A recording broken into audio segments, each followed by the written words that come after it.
Graduation પૂરું થયા પછી 90% સ્ટુડન્ટનો એક જ ડાયલોગ હોય છે કે સર મારી પાસે ડિગ્રી તો છે પણ રેઝ્યુમ સાવ ખાલી છે. રેઝ્યુમમાં લખવા માટે મારી પાસે એક્સ્ટ્રા કંઈ જ નથી.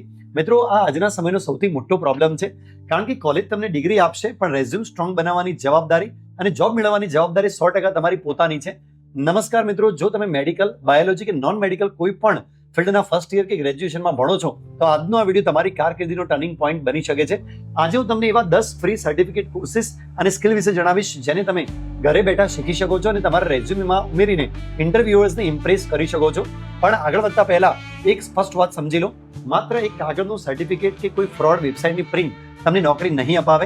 કંપનીઓ સર્ટિફિકેટની સાથે તમારી અંદર રહેલી સાચી સ્કિલ જોઈએ છે. એટલે આ બધી જ સ્કિલ તમે સ્વયં ગૂગલ, કોર્સેરા કે WHO જેવા ઓથેન્ટિક પ્લેટફોર્મ પરથી બિલકુલ ફ્રીમાં શીખી શકો છો. તો પહેલી સ્કિલ છે માઇક્રોસોફ્ટ એક્સેલ. દરેક સાયન્સ અને બાયોલોજી સ્ટુડન્ટ માટે લેબ ડેટા કે ફાઇલો મેનેજ કરવા એક્સેલ બેઝિક જરૂરિયાત છે. ફાર્મા, બાયોટેક કે રિસર્ચ લેબમાં QA, QC અથવા ડેટા હેન્ડલરની જોબ માટે આ સ્કિલ સૌથી પહેલા માંગવામાં આવે છે. સેકન્ડ નંબરની સ્કિલ છે સાયન્ટિફિક અને રિપોર્ટ રાઇટિંગ. રિસર્ચ પેપર વાંચવા, લેબ રિપોર્ટ તૈયાર કરવા અને પ્રોજેક્ટ સબમિશન માટે આ ખૂબ જ જરૂરી છે.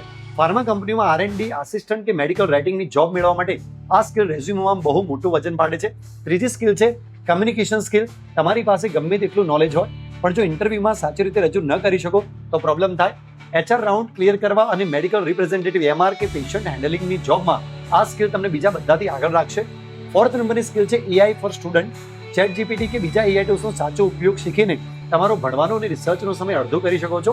આજના સમયમાં કંપનીઓ એવા લોકોને પહેલા હાયર કરે છે જે AI ટૂલ્સનો ઉપયોગ કરીને ઓછા સમયમાં સ્માર્ટ વર્ક કરી શકે. ફિફ્થ નંબરની સ્કિલ છે બેઝિક ડેટા એનાલિસિસ. ડેટાને ઓનલાઈન કરવા અને ગ્રાફ બનાવતા શીખવું. ક્લિનિકલ ટ્રાયલ્સ, બાયોટેક અને એનાલિટિક્સ કંપનીઓમાં ડેટા પ્રેઝન્ટ કરવા માટે સ્કિલ તમને હાઈ પેઇંગ જોબ અપાવી શકે છે. છઠ્ઠા નંબરની સ્કિલ છે ગુડ લેબોરેટરી પ્રેક્ટિસ એટલે કે GLP. લેબમાં સેફ્ટી અને સાચા પ્રોટોકોલ્સ કેવી રીતે ફોલો કરવા એ આમાં શીખવવામાં મળે છે. જો તમે MSc કે ફાર્મા પ્રોડક્શન અને રિસર્ચ જેવામાં જવા માંગો છો તો રેઝ્યુમમાં GLP સર્ટિફિકેટ હોવું એ ખૂબ જ પાવરફુલ પોઈન્ટ હોઈ શકે છે. સેવન્થ નંબરની સ્કિલ છે basic bio informatics. DNA, RNA, genetic ડેટાને કમ્પ્યુટર દ્વારા સમજવાની આ સ્કિલ છે. આવનારા સમયમાં બાયોલોજી ક્ષેત્રે આ સૌથી ફાસ્ટ ગ્રોઈંગ સ્કિલ છે જે લેબ રિસર્ચમાં બહુ મહત્વનું કામ લાગશે. આઠમા નંબરની સ્કિલ છે પ્રેઝન્ટેશન સ્કિલ. પાવર પોઈન્ટ કે કેનવા પર સરસ સ્લાઇડ બનાવતા શીખો. સેમિનાર, વાઇવા અને કોર્પોરેટ જોબમાં પ્રોજેક્ટ પ્રેઝન્ટ કરતી વખતે તમારો કોન્ફિડન્સ અલગ જ દેખાશે. નાઇન્થ નંબરની સ્કિલ છે Google workspace tools. Google docs, sheets, drive અને ફોર્મ્સ આજે પણ ઓફિસ કે મેડિકલ સેન્ટર્સમાં ડિજિટલ કામ કરવા માટે આ સ્કિલ સાવ બેઝિક અને અનિવાર્ય બની ગઈ છે. અને 10th નંબરની સ્કિલ છે digital productivity. Time management, digital notes બનાવી અને પ્રોફેશનલ વર્ક સ્ટાઇલ શીખવી. આ સ્કિલ ઇન્ટરવ્યુઅર્સને બતાવે છે કે તમે એક ઓર્ગેનાઇઝડ અને સ્માર્ટ કેન્ડિડેટ છો.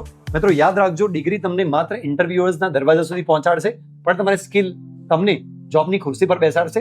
જો તમને આ માહિતીનો ઉપયોગ લાગી હોય તો વિડીયો લાઇક કરો, ચેનલને સબસ્ક્રાઇબ કરો અને કોમેન્ટ્સમાં લખો નેક્સ્ટ, કારણ કે આવતા વિડીયોમાં હું બતાવીશ બાયોલોજી સ્ટુડન્ટ તરીકે ફર્સ્ટ યરમાં કઈ 5 સૌથી મોટી મિસ્ટેક ક્યારે ન કરવી જોઈએ. મળીએ આગામી વિડીયોમાં. જય હિન્દ, જય વિજ્ઞાન. Thank you so much.